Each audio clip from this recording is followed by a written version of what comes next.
오늘 말씀 보겠습니다. 오늘 말씀은 에베소서 6장 18절 한 구절입니다. 신약성경 300페이지 에베소서 6장 18절의 말씀 한 구절인데요. 성경 있으신 분들은 300페이지 찾으시면 될 것 같고 여러분 그때 그 성경 저희가 단체로 이렇게 구매했었는데 잘 가지고 다니시죠? 네, 잘 가지고 다니셨으면 좋겠어요. 자, 우리 함께 보겠습니다. 말씀 함께 읽겠습니다. 시작. 온갖 기도와 간구로 언제나 성령 안에서 기도하십시오. 이것을 위하여 늘 깨어서 끝까지 참으면서 모든 성도를 위하여 간구하십시오. 아멘. 전신갑주 설교는 지난주에 여러분 끝났다고 생각하실 텐데 오늘도 이어서 마지막, 진짜 오늘이 마지막 세 번째 설교로 끝납니다. 분명히 전신갑주는 총 6개고 지난주에 6개를 다 살펴본 것 같은데 아직 뭔가 하나가 더 남은 건가 이런 의아함이 있으실 거예요. 그런데 오늘 사실은 전신갑주의 종류는 아니지만 전신갑주에 더불어서 이게 한 세트와 같은 그런 오늘 아주 중요한 또 신앙의 무기지 않습니까? 중요한 그 주제에 대해서 말씀을 나누고자 합니다. 여러분 혹시 신앙의 요소들이 여러 개 있잖아요. 전신갑주에 대한 요소뿐만 아니라 내가 생각하는 신앙의 요소들이 여러 개 있는데 근데 전신갑주 6개를 살펴봐서 알겠지만 그 6개 다 기억하시죠 여러분? 첫 번째 진리의 어리띠, 두 번째 다 잘 기억하고 계신 것 같아요. 그래서 더 제가 물어보지 않도록 하겠습니다. 자, 이 6가지 잘 기억하실 텐데 그 요소 중에 이게 있을 것 같은데 없는 혹시 그런 그 신앙의 요소가 있다면 어떤 게 혹시 기억하세요? 그런 게 이 요소는 당연히 갑주 중에 있을 것 같은데 왜 빠져있지라고 하는 거. 오늘 성경 방금 읽었던 본문에 나와 있는 기도입니다. 이상하게 믿음, 구원 여러 가지 다 나와 있는데요. 기도가 빠져 있어요.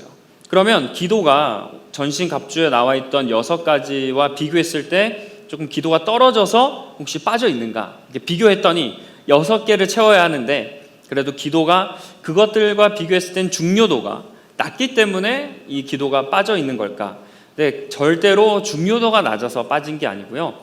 바울은 어떤 특별한 의도를 가지고 기도를 갑주에는 포함시키지 않았어요. 그러면 왜 바울이 전신갑주에서 기도는 빼놓았을까? 기도는 바로 정신적인 무장과 관련되어 있기 때문입니다. 그동안 우리가 육체적인 그런 무장에 비유했던 전신갑주, 그러니까 갑옷과 투구와 검과 이런 것들에 대해서 배웠단 말이죠. 근데 기도는요, 그런 육체를 보호하는 그런 게 아니라 정신을 무장하는 그런 아주 중요한 신앙의 도구예요. 군인들이 그 전쟁을 위해서 이렇게 갑옷과 투구 이런 걸 잘 차지만 이건 육체를 보호하는 장비고 정신 무장을 위해서도 엄청 군인들이 훈련합니다. 단지 군인들이 싸워야 되니까 육체적인 훈련이나 기구나 이런 도구나 탱크나 이런 전차나 미사일이나 이런 것을 훈련하고 익숙해지는 게 아니라 그거와 더불어서 이렇게 훈련도 하지만 이렇게 공부도 열심히 하고 막 배우기도 많이 배우고 심지어 제가 제일 이해가 안 됐던 게 군대를 가서도 시험을 보더라고요. 자대를 배치하려면 시험을 봐야 되고 특기를 정하면 시험을 봐야 되고 또 자대에 가서 난 이제 시험에서 해방됐다 생각하더니 제가 이렇게 작전과 관련된 장교에서 급수가 있어요. 나는 급수를 따고 싶지 않은데 근데 어쩔 수 없이 연차에 따라서 급수를 따야 돼서 공부를 또 시험을 계속 봐야 됐습니다. 아주 스트레스를 많이 받았는데 그러니까 이게 놀랬던 게 그런 육체적인 것뿐만 아니라 지식적이고 정신적인 무장을 군인들이 되게 많이 해요.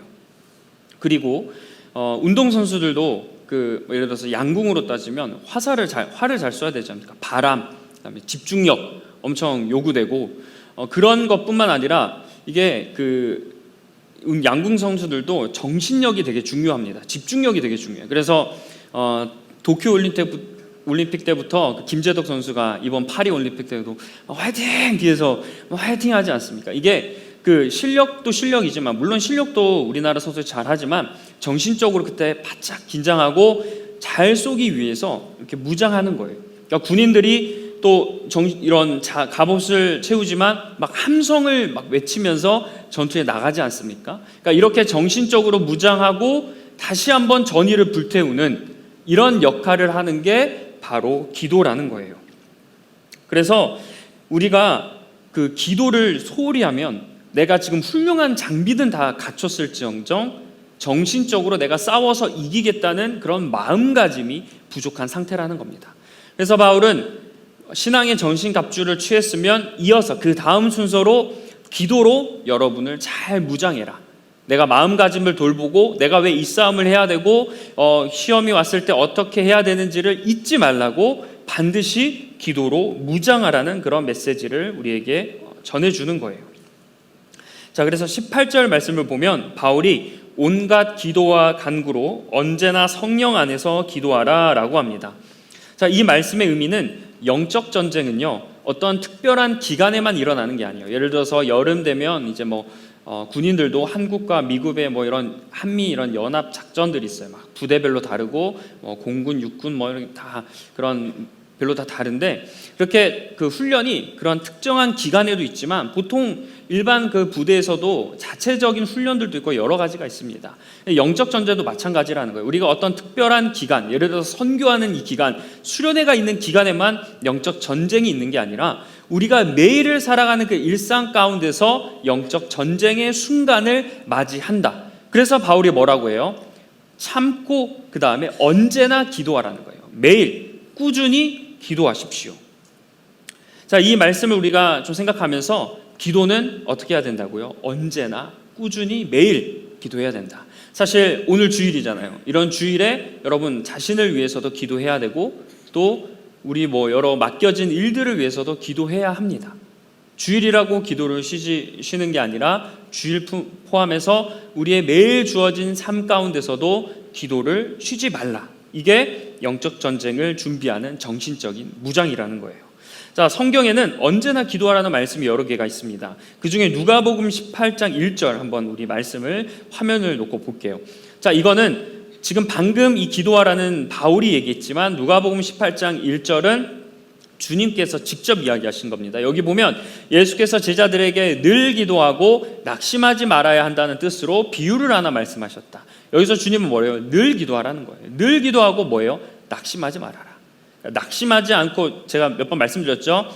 불안해하고 어두워하고 낙심한 것은 믿음과 반대되는 거예요. 그러니까 기도했으면 낙심하지 말라는 거예요. 그리고 로마서, 자, 다른 본문이에요. 바울이 로마서에서 또 뭐라고 하냐면 소망을 품고 즐거워하래요.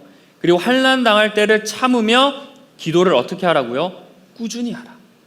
기도를 열심히 하라가 아니에요. 꾸준히 하라는 거예요. 그리고 데살로니가전서 5장 17절 아주 유명한 말씀이에요. 끊임없이 기도하십시오. 개역개정에서는 이거 우리가 잘 알듯이 쉬지 말고 기도하라. 이게 지금 그 말씀이거든요. 자, 공통적으로 제가 색을 표시해 놓은 걸 보면 기도는 계속 해야 된다는 거예요. 쉬지 말고 늘 항상 매일매일 해야 되는 게 기도다. 그래서 기도는 내가 어떤 일이 생기거나 문제가 생겼을 때 우리가 가장 먼저 하는 게 뭐예요? 기도예요. 평상시엔 기도 잘 하지 않다가 내가 어떤 좀 어려움이 있어요. 아니면 내가 당장 눈앞에 해결해야 되는 문제가 있어서 그걸 위해 내가 기도하고 또 주변 사람들에게 나 요즘 이런 기도 제목이 있어. 그래서 좀 이런 기도를 해줘. 그때 요청하거든요. 근데 그게 아니라는 거예요. 매일 내가 하고 싶을 때나 해야 될 때가 아니라 그런 상황이 아니어도 내가 평탄할 때나 어려울 때나 좋을 때나 나쁠 때나 항상 기도를 쉬지 말라고 하는 겁니다. 그래서 여러분 우리가 셀 모임 때나 사역 모임할 때 기도 제목 물어보지 않습니까? 중보 기도 제목. 그게 형식적인 게 아닌 거예요. 왜냐하면 매일 기도해야 되고 서로를 위해 기도해야 되기 때문에 기도 제목을 물어보는 겁니다. 이게 셀 모임에 그냥 A부터 쭉쭉 순서대로 해서 중보를 물어보는 게 아니라 그렇게 해야 되기 때문에 물어보는 거예요. 이 중보에 대한 것은 이후에 우리가 함께 살펴보도록 하겠습니다. 자, 그리고 바울은 늘 깨어서 기도하라고 해요. 깨어. 자, 깨어라는 뜻, 이 단어의 의미는 정신이 온전한 상태가 되었다라는 걸 이제 깨어 있다라고 표현하죠. 근데 여기 성경에서 원어를 보면 그 깨어 있다라는 단어가 또 이런 의미가 있어요. 주의하다, 조심하다, 경계하다. 그러니까 깨어서 기도한다는 것은 졸다가 막 기도 이렇게 하는데 졸려요. 막 졸다가 이렇게 해서 깨어서 기도하는 게 아니라 늘 주의하면서 경계하면서 조심하면서 기도하라는 거예요. 기도할 때의 자세를 지금 이야기해주고 있는 거죠. 자, 우리가 다른 사람의 신앙을 판단하는 건 정말 위험한 일입니다. 그러나 제가 좀 조심스럽게 한 가지를 좀 이야기할게요.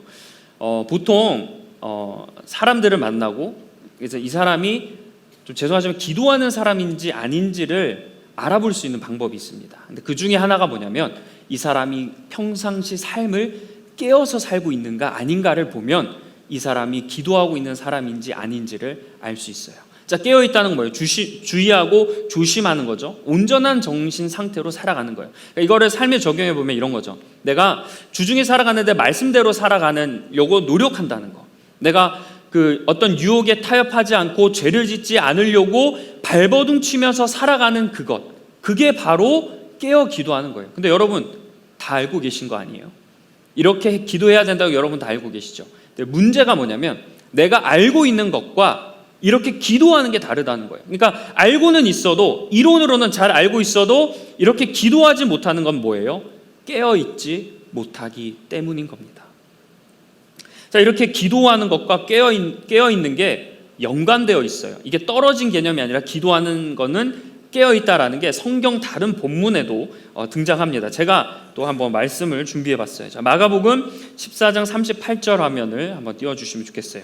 자, 이것도 지금 이거는 바울이 얘기한 게 아니라 또 주님이 얘기한 거. 일부러 제가 예수님께서 하셨던 말씀 하나랑 바울이 했던 말씀들을 좀 여러 개를 준비해봤어요. 왜? 바울의 개인적인 이야기가 아니라 예수님이 하신 말씀이기 때문에 제가 그 증거로 좀 가져온 거거든요. 자, 마가복음 14장 38절 주님이 말씀하신 겁니다. 너희는 유혹에 빠지지 않도록 깨어서 뭐 하라고요? 기도하라.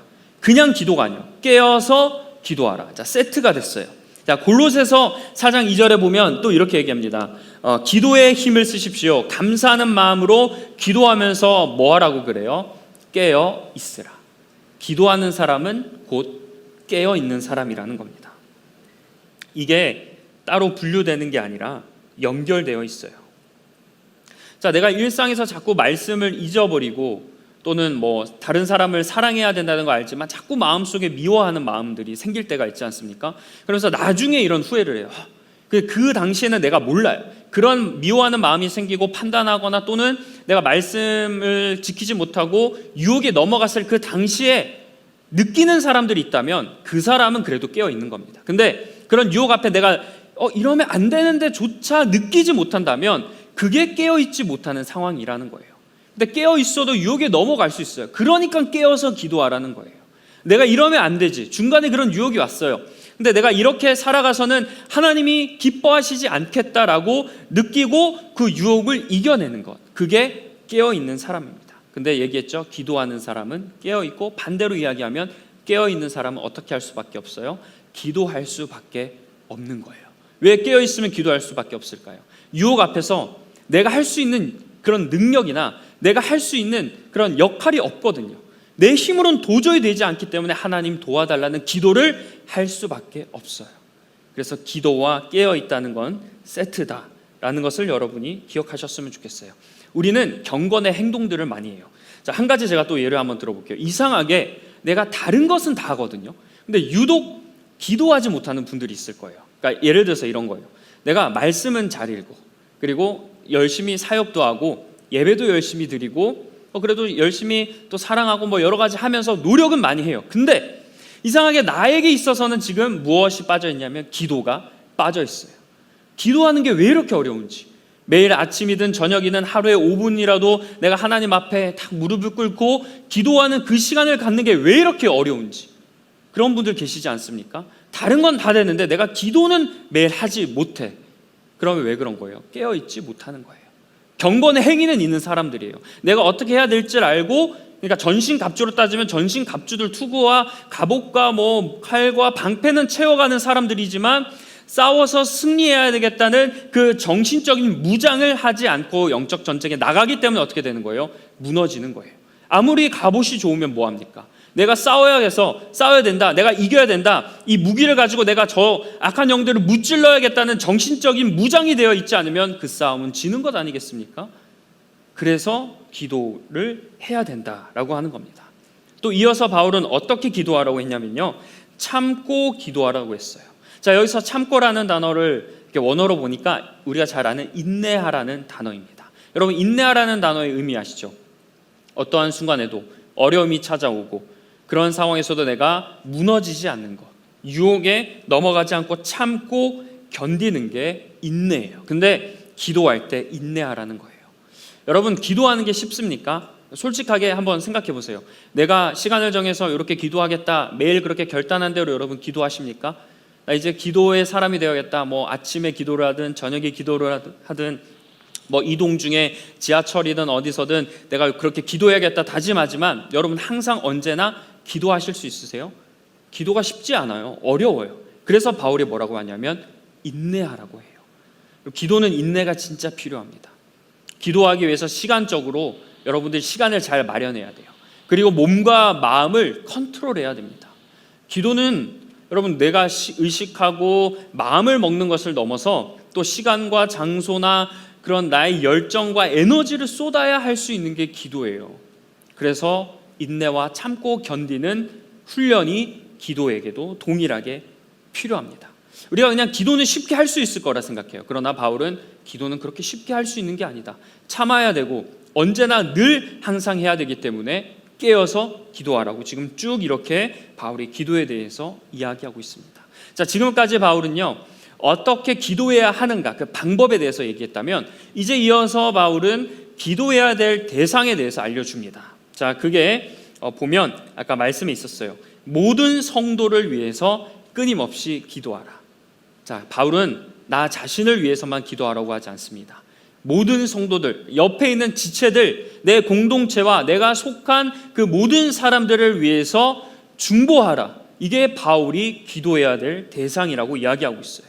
그래서 여러분 우리가 개인적으로 기도할 때 나를 위한 기도 제목 꼭 있어야 됩니다. 여러분 기도하실 때 여러분을 위해서 자신을 위해서 기도하셔야 돼요. 왜냐하면 내가 나를 위해서 기도하다 보면 나의 부족한 점은 무엇이고 또는 하나님이 나에게 어떠한 마음을 주시는지 알 수 있어요. 그러나 나를 위해서만 나의 기도 제목만 쭉 기도하고 끝나는 기도가 아니라 다른 사람을 위한 기도 제목이 여러분에게 꼭 있어야 한다는 겁니다.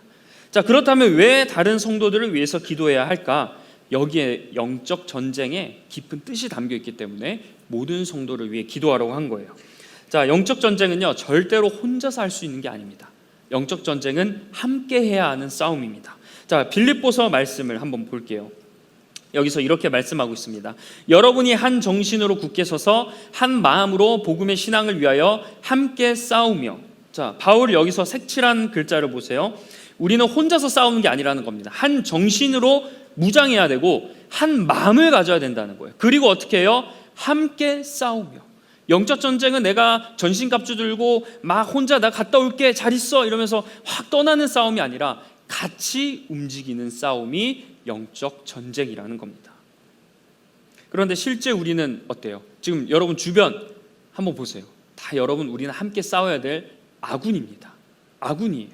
근데 우리는 아군인데 때로는 적군처럼 행동할 때가 있어요. 뭐 누군가를 미워하거나 헐뜯는 말을 하고, 근데 내가 거기서 상처를 받는데 나도 똑같이 다른 사람들을 비방하는 말들을 하면서 서로 신뢰하지 못하게 합니다. 하나님을 믿지 못하게 하는 것도 그 악한 영들의 계략인데요, 믿는 우리들이 서로를 의지하지 못하게 하고 서로를 비방하는 것도 악한 영들의 계략인 거예요. 왜냐하면 악한 영들은 우리를 갈라놓기를 원하기 때문입니다. 여러분, 우리가 영적 전쟁에서 준비되지 못한 것 중에 하나가 있는데 그건 우리의 전략이 없다는 거예요. 근데 악한 영들은 전략이 대단합니다. 서로를 하나 되지 못하게 하는 전략도 취하고, 지난주에 제가 말씀드렸죠, 패배감을 갖게 해요. 악한 영들은 어떻게 하면 얘네들이 무너질까, 얘네들이 어떻게 하면 하나님과 멀어질까를 생각하면서 전략을 세우면서 다가오는데 우리는 무방비해서 그런 상태에서 이 전쟁을 맞이한다는 거예요. 그러니까 방어도 되지 않고 공격은 꿈도 꿀 수가 없는 거죠.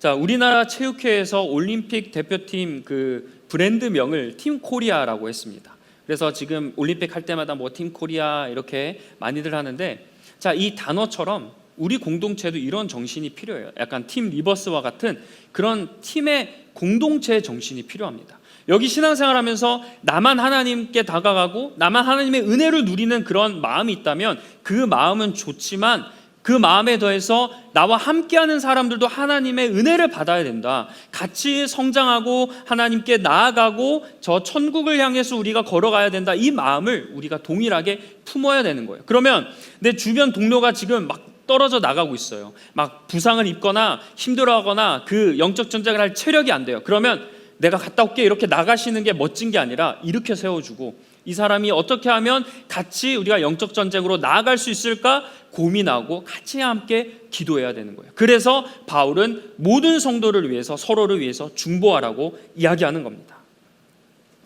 자, 그래서 우리 모두 나에게도 좀 그런 기도 있었으면 좋겠어요.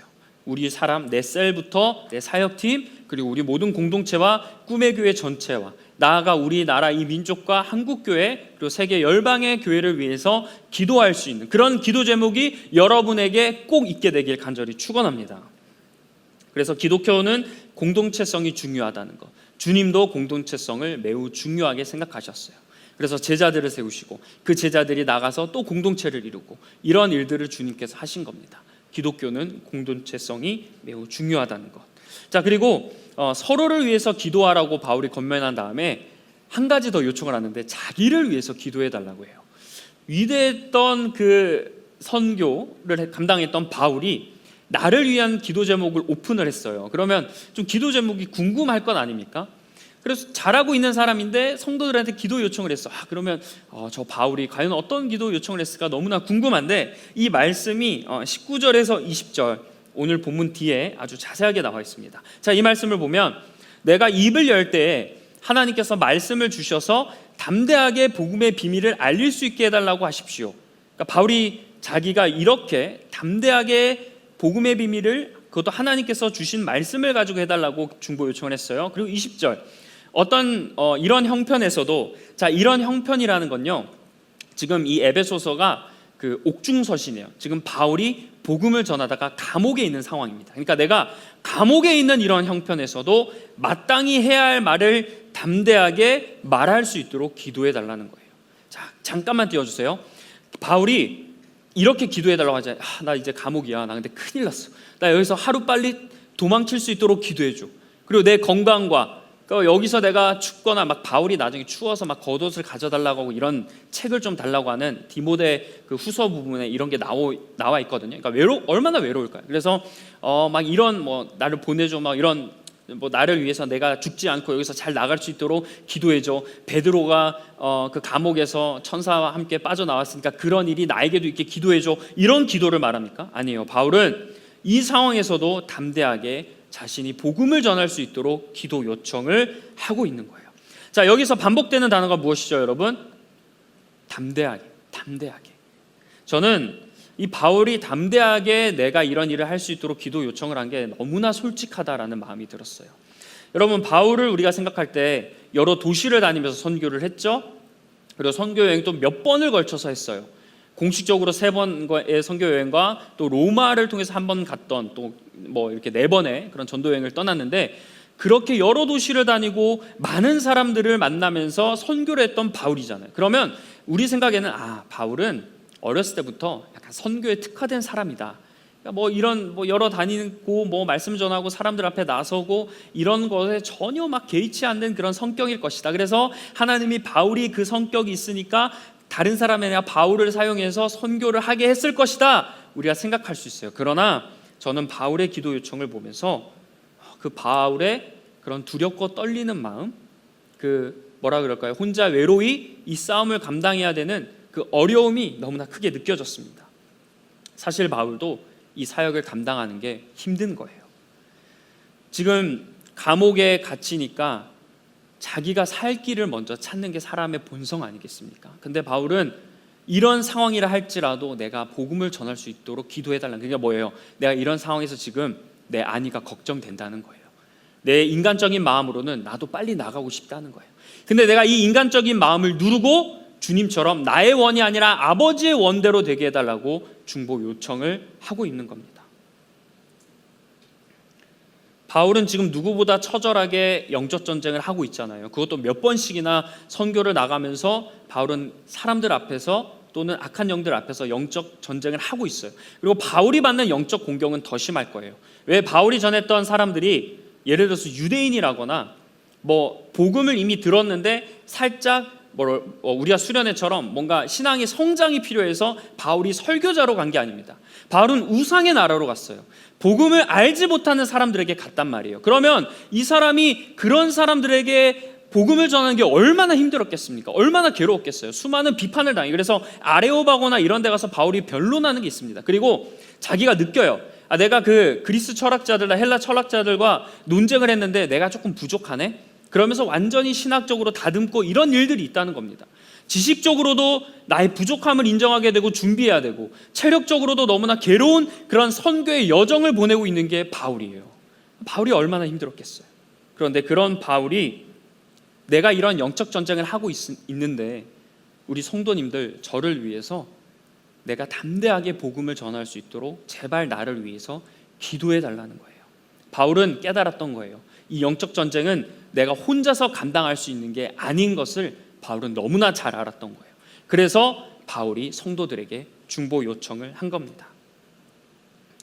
제가 대접받으려고 여러분들에게 이런 말 하는 거 아니니까 여러분 오해하지 않으셨으면 좋겠어요. 여러분은 영적 전쟁에 있어서 최전방에서 싸우고 있는, 어떻게 보면 지금 우리 교회로 따지면 담임 목사님과 특히 꿈의 교회 모든 목회자들, 사역자들 분들을 위해서 여러분 기도해 주셔야 합니다. 오늘 이 바울이 중보 요청을 했잖아요. 서로를 위해서도 기도해. 근데 나를 위해서도 기도해 줘. 이 바울의 그런 간절한 외침이 여러분 우리 교회 사역자들의 외침이라 생각하시고 여러분들이 기도해 주셔야 돼요. 이건 제가 저를 위해서 하는 얘기가 아닙니다. 성경에 나와 있는 얘기고 필요한 얘기예요. 그래서 특히 청년부로 따지면 이 청년부에 사역하고 있는 저와 전도사님들, 그리고 또 영적인 그런 지도자로서 함께 하시는 우리 장로님, 부장 장로님을 위해서도 여러분 기도해 주셔야 돼요. 여러분이 그들을 위해서, 우리들을 위해서 열심히 또는 간절한 마음을 가지고, 때로는 아픔을 가지고, 때로는 기쁨을 가지고 중보해 주셔야 한다는 겁니다. 악한 영들은 제가 앞서 말씀드린 대로 엄청난 전략을 가지고 있어요. 제일 먼저 무너뜨리려고 하는 건 아마 목회자들일 거예요. 요즘 매스컴에서 시끄러운 일들이 많은데, 목회자들을 무너뜨리면요, 성도 한 명을 솔직히 무너뜨리면 그 성도가 교회를 시끄럽게 하고 나갈 수는 있어도 그래도 교회는 잘 안정되면서 가게 됩니다. 근데 목회자 한 명이 무너뜨리게 되면요, 교회가 난리가 나요. 공동체가 난리가 납니다. 잘 아실 거라 믿어요. 그래서 악한 영들은 목회자들을 가장 치밀하고 악하게 공격을 하고 있어요. 저희가 표현을 안 해서 그렇지 수없는 공격을 받고 있습니다. 그래서 이 악한 영들의 전략이 이런데, 우리는 이 전략을 알지도 못하고 공동체가 이렇게 돼야 된다, 때로는 여러분 안 그러실 거라 믿지만 목회자들은 이런 사람이 되어야 돼. 담임 목사님부터 부목사님들, 전도사님들, 신방사님들, 그리고 장로님들은 이런 사람들이 되어야 된다라고 우리가 생각하고 판단하지 않습니까? 그건 뭐예요? 하나 되지 못하게 하고 오히려 중보해 줘야 되는데 공격을 하고 있는 거예요. 악한 영들의 계략이겠죠. 아까 말했죠. 서로 우리가 성도들끼리 서로가 되지 못하게 하는 것도 악한 영들의 계략이고, 그 영적인 그런 지도자와 같이 함께 그걸 만들어 가야 되는 귀한 성도님들이 하나가 되지 못하는, 다 관계를 깨어뜨리는 거, 이게 악한 영들의 전략이라는 거예요. 그래서 혹시 여러분이 원하시는 그런 모습이 있다거나 여러분이 생각하기에 건강한 모습, 근데 그게 과연 건강한지는 모르겠지만 어쨌든 하나님의 방법으로 이 공동체와 이 교회를 이끌어갈 수 있도록 여러분이 담임 목사님과 여러 사역자들을 위해서 특별히 열심히 기도해 주셔야 한다는 거예요. 여러분이 저를 위해 기도하고 있으면 저는 행복한 목사입니다. 왜냐하면 여러분들의 기도로 제 영성이 또는 여러 가지가 행복하고 또 기쁘게 채워져 가기 때문이에요. 아까 대표 기도에서 여러 청년들이 할 때마다 기도해 주시지만, 아까 우리 기도했던 호택 형제님도 기도를 너무나 잘해 주셨어요. 사역적인 것뿐만 아니라 아까 가정과 이런 것들을 위해서 기도해 주셨는데, 모든 게 탄탄하게 서 있어야 됩니다. 사역자가 가정이 불안해요. 가정에서 아픔이 있어요. 그러면 그게 목회에 이어지겠습니까? 거기에 신경 쓰느라고 아마 교회에 신경 쓰지도 못할 거예요. 개인적인 사역자가 그 질병을 가지고 있으면 건강적인 문제 때문에 여러 어려움이 있어서 열심히 돌보지도 못하고 사역을 하지 못하는 일들이 발생할 수도 있다는 거예요. 그래서 여러분께서 기도해 주시면 그런 기도가 다 목회자들에게 영적으로도 충만해지고, 혹시 타락한 모습이 보였다면 하나님께서 저렇게 어루만져 주시고 인도해 주셔서 충만하게 해달라고 기도해 주셔야 돼요. 왜 그러냐면 그런 기도로 이 목회자들이 충만해지잖아요. 그게 누구한테 흘러가겠어요? 여러분한테 흘러가는 거예요. 왜냐하면 어쨌든 목회자들은 여러분 앞에서 그 리드를 해야 되는 역할을 목회자들 싫든 좋든 해야 됩니다. 저 마찬가지로 저도 앞에서 매주마다 여러분에게 메시지를 전해야 되잖아요. 근데 제가 영적으로 충만하지 않고 제가 마음이 기쁘지 않은데 여러분에게 좋은 메시지를 전할 수 있겠습니까? 제 마음이 근심이 가득하고 어려움에 놓여 있는데 제가 과연 여러분들에게 그런 말씀에 집중해서 여러분을 생각하며 이걸 전할 수 있겠느냐고요. 절대로 그렇지 못하는 일이에요.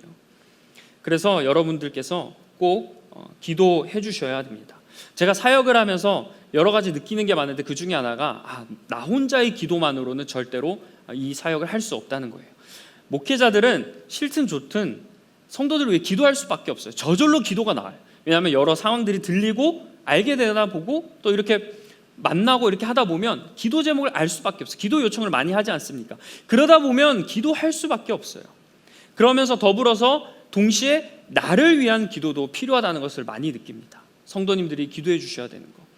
예수님께서도 오죽했으면 제자들에게 그 죽음 이제 그 팔려가시기 전에 잡히시기 전에 기도해 달라고 중보 요청을 왜 하셨겠어요? 주님 중보 요청하실 필요가 없는 분 아닙니까? 근데 왜 요청을 하셨을까요? 기도가 필요하기 때문이에요. 그런 제자들의 기도가 있어야 주님께서 이 지금 자기의 사명을 잘 감당할 수 있으니까요. 바울도 마찬가지고 주님도 마찬가지. 그런 기도가 있어야 목회자들이 바울처럼 잘 담대하게 사역을 전할 수 있는 겁니다. 실제로 베드로를 또 예를 들어보면 베드로가 예루살렘 교회 성도들과 이렇게 한창 사역을 할 때 감옥에 갇혀요. 그때 다음 날에 죽어야 되는 날이에요. 그러니까 다음 날에 거의 사형과 마찬가지인 날에 바울이 태평하게 잠을 자요. 여러분 다음 날 내가 사형수예요. 죽어야 돼요. 일어나면 죽거든요. 다음 날 해가 밝으면 내가 죽어야 돼요. 여러분 잠이 오십니까? 잠이 절대 안 오죠. 근데 바울이 잠을 자요. 그리고 갑자기 잠을 자는 가운데 천사가 툭툭 깨워서 바울을 저 멀리 데리고 나갑니다. 말도 안 되는 일이 벌어졌어요. 근데 왜 이 일이 벌어졌을까요? 물론 하나님이 아직 바울을 보낼 때가 아니어서 바울을 살려주셨겠지만 성경을 보면 이런 말씀이 있어요. 예루살렘 교회 성도들이 바울을 위해서 밤낮 기도했다는 거예요. 바울이 감옥에 있을 동안에 성도들이 잠을 자지 않고 바울은 잠을 자고 있는데도 성도들은 밤낮 기도하며 베드로를 위해 중보했다는 겁니다. 여러분의 기도가 실제로 큰 힘이 있다는 거예요. 자, 마지막으로 바울은 하나님께서 말씀을 주시고 마땅히 해야 할 말을 내가 하도록 기도해 달라고 했죠.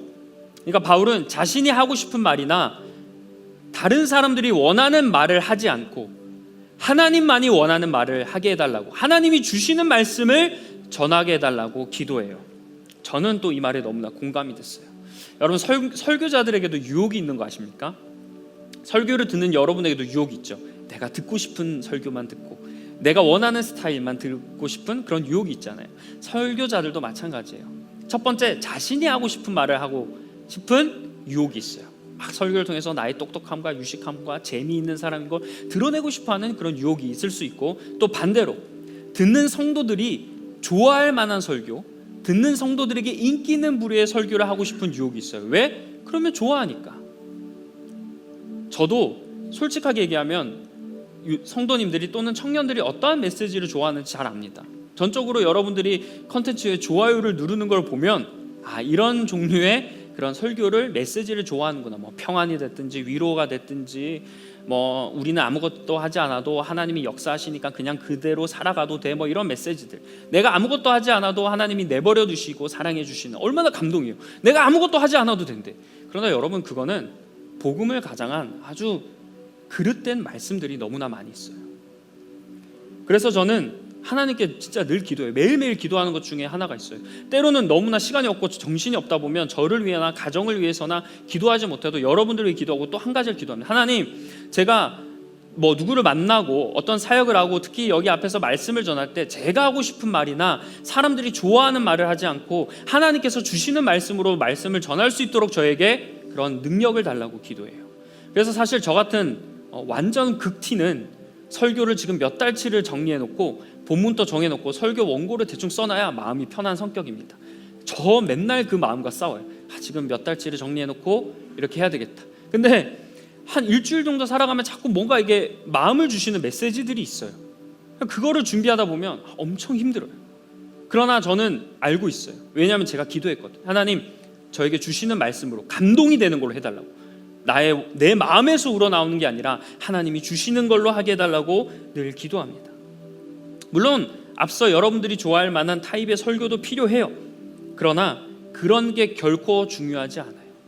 여러분, 남유다가 멸망할 때 선지자들이 있었잖아요. 하나님 말씀을 전하는 선지자들 있고 거짓 선지자들이 있어요. 근데 왜 백성들이 거짓 선지자들의 말에 넘어간 줄 아세요? 자기들이 듣기 좋으니까. 하나님이 그렇게 야, 너 듣기 좋은 말 하지 말라고 그렇게 경고하셨는데도 거짓 선지자들은 듣기 좋은 말만 합니다. 왜? 그러면 내 인기가 올라가니까. 그러면 사람들이 내 말을 들으니까. 진짜 하나님 말씀을 전하는 선지자들의 말은 듣지 않고 외면당하고 박해당하는데 이렇게 전하니 내가 인기가 높아지네. 그래서 거짓 선지자들이 왕성하게 활동했던 거예요. 전하는 여러분이 듣고 저도 전해야 될 게 물론 심판일 때는 무겁죠. 저도 마음이 무거워요. 저도 좋고 막 위로하고 이런 설교 하고 싶어요. 뭐 듣는 여러분도 무겁고 심판이면. 근데 축복이든 그러니까 심판이든 축복이든 우리가 들어야 될 메시지는 내가 복음을 꽉 붙잡고 살아가게 하는 메시지 아니겠습니까? 내가 구원을 바라보게 하는 메시지가 아니겠어요? 여러분 성향 다 달라요. 어떤 분은 맨날 때리는 설교 좋아하고 어떤 분은 한없이 위로해주는 성향을 좋아해요. 공통 분모를 취합하면 제해야 될 것 다 버리고 공통으로 그럼 들어야 될 설교가 뭐냐 하면 하나님이 주시는 말씀이라는 거예요. 그래서 여러분이 바울이 얘기한 것처럼 여러분이 저를 위해서 기도해 주셔야 돼요. 담임 목사님도 마찬가지고 부목사님도 마찬가지고 설교자가 전하고 싶은 메시지도 아니고 성도들이 좋아할 만한 설교를 해서 그 반응이 너무 좋아서 그런 메시지를 전하는 것도 아니고 오로지 하나님이 주시는 말씀, 하나님이 나로 하여금 깨닫게 하시고 하나님이 지금 이 공동체에 이 말씀이 필요하다고 이야기하시기 때문에 그 말씀을 고민하고 근심하고 걱정하며 기도하며 준비하여 이 앞에서 말씀을 전할 수 있도록 여러분이 꼭 기도해 주셔야 한다는 거예요. 하나님께서 시대마다 필요한 선지자들을 세워서 역사하지 않았습니까? 그럼 저는 그렇게 생각해요. 제가 지금 이 시기에 이 단에 서서 여러분에게 말씀을 전할 수 있는 귀한 시간을 주신 것, 자리를 주신 것, 하나님이 지금 이 시기에 여러분에게 저를 통한 하나님의 어떤 계획이 있기 때문이라고 믿습니다. 그래서 저도 제가 하나님 그러면 하나님이 세우셨으니 하나님이 원하는 말씀을 주십시오라고 기도하는 거예요. 여러분도 그렇게 기도해 주셔야 돼요. 목사님이 다른 것에 흔들리지 않고 사람 눈치 보지 않고 유혹에 넘어가지 않고 하나님 말씀만 전하게 해달라고 그렇게 꼭 기도해 주셔야 됩니다. 저 진짜 감사한 게 뭐냐면 지금까지 말씀 전하면서 한 번도 주일에 아픈 적이 없다는 거예요. 저 원래 간혹 이제 한 번 심한 원래 잔병치레는 잘 안 하는데 한 번 엄청 심한 감기가 오거든요. 근데 다행히 말씀을 전할 때는 저 항상 걱정했어요. 근데 그럴 일이 한 번도 없더라고요. 아마 누군가 기도해 주시기 때문에 저는 그런 일이 있을 거라 믿어요. 왜? 여태까지 저는 그런 일을 경험했기 때문이에요. 그래서 여러분이 기도해 주셔야 됩니다. 이것과 더해서 시험과 유혹에 넘어가지 않도록 여러분이 꼭 기도해 주셔야 됩니다. 이제 말씀을 마치겠습니다. 파리올림픽 개막식 아시는 분들 계실 거예요. 엄청 큰 충격이었습니다. 기독교인들에게는 엄청 놀랄 만한 일이 세계의 축제라고 하는 잔치라고 하는 자리에서 두 눈 앞에서 벌어졌어요. 이걸 보면서 어떻게 이럴 수 있지라고 쉽게 넘어갈 수 있는 문제가 아닌 것 같아요. 왜? 이제는 그냥 이런 시대가 되었다는 거예요.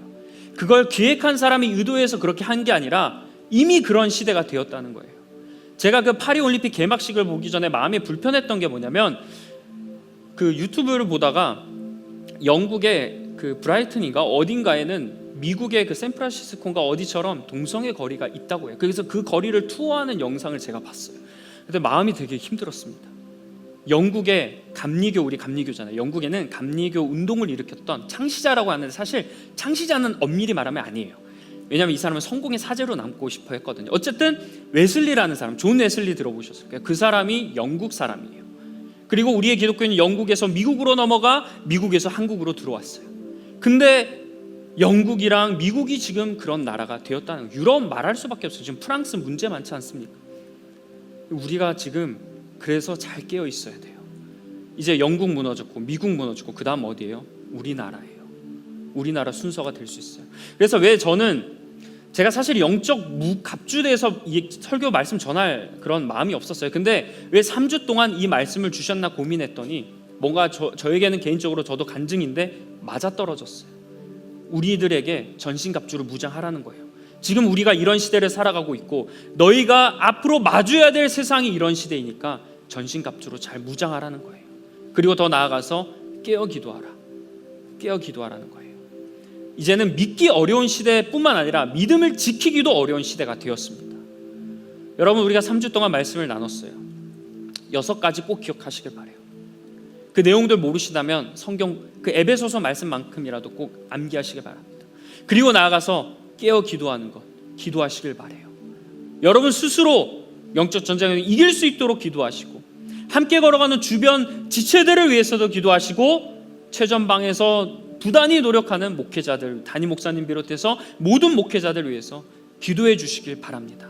그럴 때 악한 영들이 무너지고 다시금 우리를 통해 한국으로부터 이젠 역으로 한국의 모든 목회자들과 거룩한 성도들이 미국에 나가서 미국의 그런 교회들을 바꿀 수만 있다면, 그리고 미국을 통해서 또한 영국으로 넘어가서 하나님의 복음이 다시 올바르게 세워질 수 있다면 우리가 그 일을 위해서 한번 살아가 보시길 주님의 이름으로 간절히 축원합니다. 기도하겠습니다.